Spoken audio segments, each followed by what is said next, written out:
throw light on the significance of the thoughts of Mahatma Gandhi ji in the present times.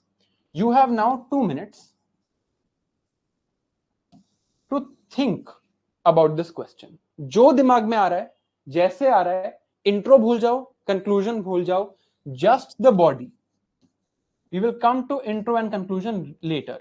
Just the body of this question for 2 minutes. Please think. And only think. If you want to scribble in your notebook, that's fine. But सोचने पे दिमाग लगाइए. 2 minutes for you.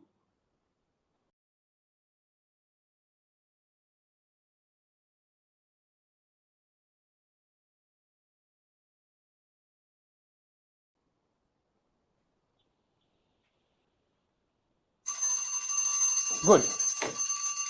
So you were able to generate a lot of thoughts, right? But problem कहां हुई होगी? एक organized structure बनाने में. एक organized thinking structure. इस क्वेश्चन में दो तरीके हैं ऑर्गेनाइज्ड थिंकिंग स्ट्रक्चर बनाने के. एक तरीका तो मैं आपको बता चुका हूं. What is that method? That is a stakeholder method. देखते हैं. सिग्निफिकेंस ऑफ थॉट्स ऑफ, यहां महात्मा गांधी जी हैं, हम इसको significance of thoughts of x कर लेते हैं. अगर कोई भी क्वेश्चन इस टाइप का आएगा, कोई भी ग्रेट पर्सनालिटी होगी, तो उन्होंने अपने थॉट्स कैसे सोचे होंगे, या जो भी उनके थॉट्स होंगे वो मल्टी डायमेंशनली वैलिड होंगे. So their thoughts will be valid on individuals. Their thoughts will be valid on societies. They'll be valid for the government. They'll be valid for activists. They'll be valid for global communities. They will be valid for environmentalists, and they'll be valid for businesses and the corporate sector. Right? So अगर किसी भी great personality के thoughts आएंगे, मेरे दिमाग में ये stakeholders आने चाहिए. अगर मेरे दिमाग में ये stakeholders आ गए, now I can think in a structured manner कि गांधी जी ने इंडिविजुअल्स के बारे में क्या बोला, सोसाइटी के बारे में क्या बोला, गवर्नमेंट के बारे में क्या बोला, एक्टिविस्ट के बारे में क्या बोला, ग्लोबल कम्युनिटी के बारे में क्या बोला, एनवायरमेंटलिस्ट के बारे में क्या बोला, और बिजनेस एंड कॉर्पोरेट सेक्टर के बारे में क्या बोला. But this question is what? This question is thoughts of Gandhi ji. But क्या ये पूछा था हमसे? नहीं. They had asked throw light on the significance of the thoughts of Gandhi ji in present times. First lesson from this question, जो पूछा है उसी का जवाब देंगे. The ideal way to write this question is to A, think of a particular thought of Gandhi ji.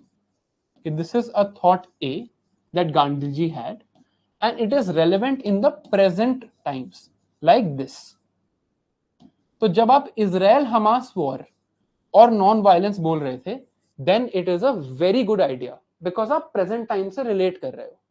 But the idea is, ये 10 marker question है. 10 marker में I expect you to write minimum 8 points. तो ये 8 point 1 minute में सोचने हैं. So we will think like this. अब यहां तो 7 ही है. सोसाइटी इज मल्टी डायमेंशनल, इसमें बहुत चीजें सोचेंगे. Now before I show you the answer, कुछ और क्वेश्चंस देखते हैं जो मेंस में आए हैं. How different would have been the achievement of Indian independence without Mahatma Gandhi ji? Discuss. इस क्वेश्चन में shouldn't I use what he has done across his life, his great contributions to the Indian freedom struggle, and compare it? How were the approaches of Subhash Chandra Bose ji and Mahatma Gandhi ji different in context for the struggle for freedom? तो मुझे महात्मा गांधी जी की approach for struggle for freedom पता होनी चाहिए, तभी तो मैं उन्हें सुभाष चंद्र बोस जी की अप्रोच से कंपेयर करूंगा. महात्मा गांधी जी and B.R. Ambedkar ji, despite having divergent approaches and strategies, had a common goal of amelioration of the downtrodden. Elucidate मतलब show. तो यहां पर भी मुझे महात्मा गांधी जी के थॉट्स, आइडियाज पते होने चाहिए. What was the difference between Mahatma Gandhi ji and Rabindranath Tagore ji in their approach towards education and nationalism? तो अगेन मुझे मैं गांधी जी के थॉट्स तो पता होंगे तो मैं ये आंसर लिखूंगा. Similarly, question of GS4, what were the major teachings of Guru Nanak? Explain their relevance in the contemporary world.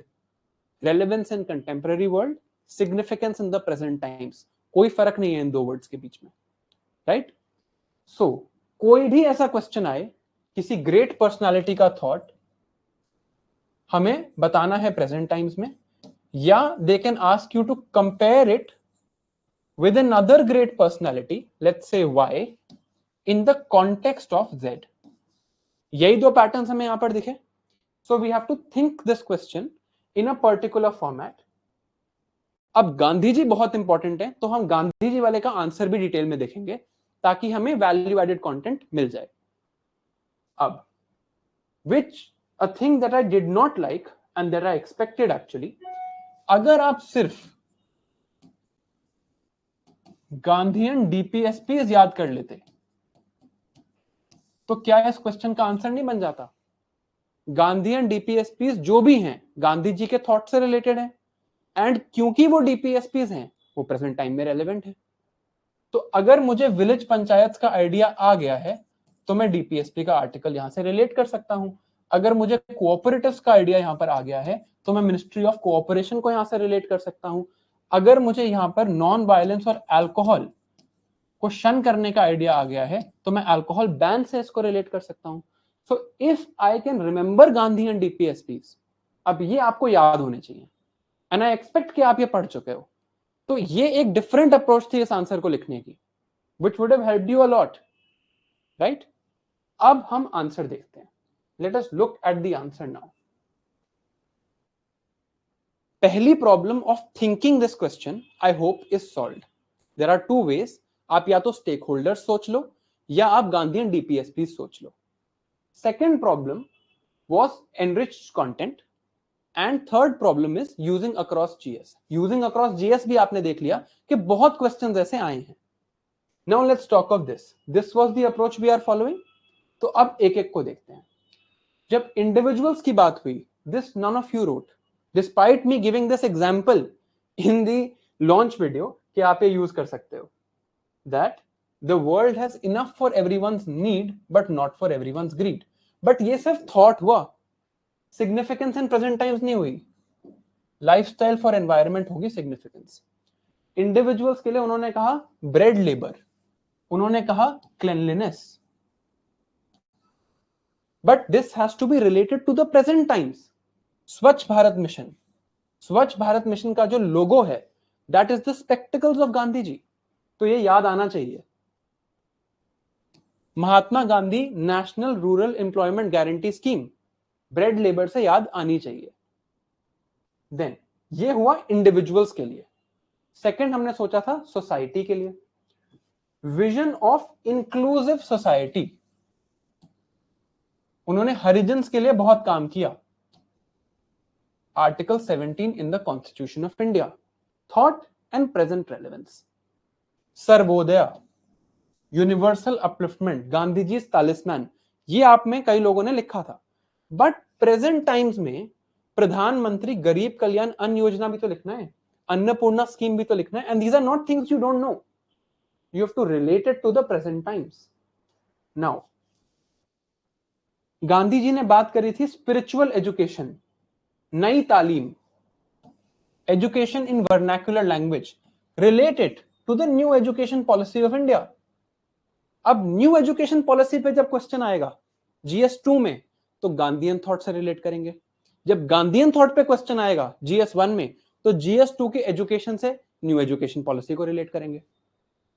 अब उन्होंने बात करी concept of Swaraj. This is his essay that was published in the journal Navajivan. He elucidated his idea of Swaraj. तो एक तो आपको prelims के लिए भी ये नवजीवन वाला पॉइंट अब याद होना चाहिए. Now when you write about Swaraj, Swaraj से रिलेट करो self sufficiency and Atmanirbhar Bharat. When you talk of Gram Swaraj, Gram Raj is Ram Raj, you relate it with democratic decentralisation of the 73rd amendment act. अब जब 73rd अमेंडमेंट एक्ट पे क्वेश्चन आएगा कभी भी तो गांधी जी से ही उसको इंट्रोड्यूस करेंगे to show your broad understanding. Multi dimensional linkage. Gandhi ji ने कहा least government is the best government. Link it to minimum governance, minimum government, maximum governance. Gandhiji called off the non-cooperation movement when there was violence in Chauri Chaura.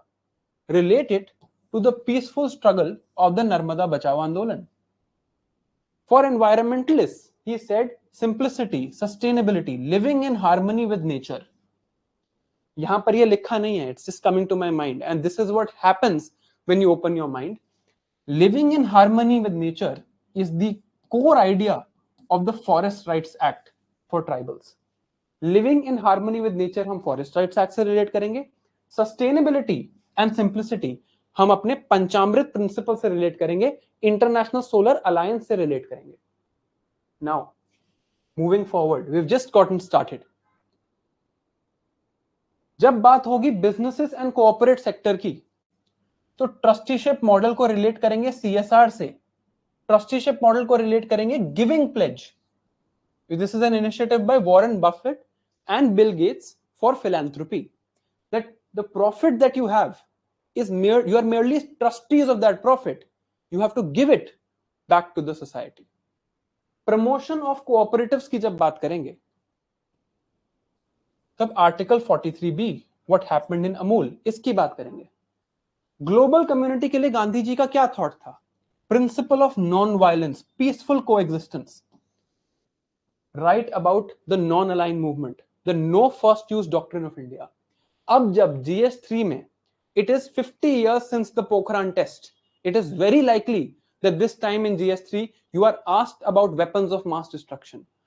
When you write weapons of mass destruction, India called its first nuclear test the Smiling Buddha. And it was Vajpayee ji who stood in the parliament and acclaimed to the world that we will not use our weapons against a non-nuclear nation, and we will do no first use.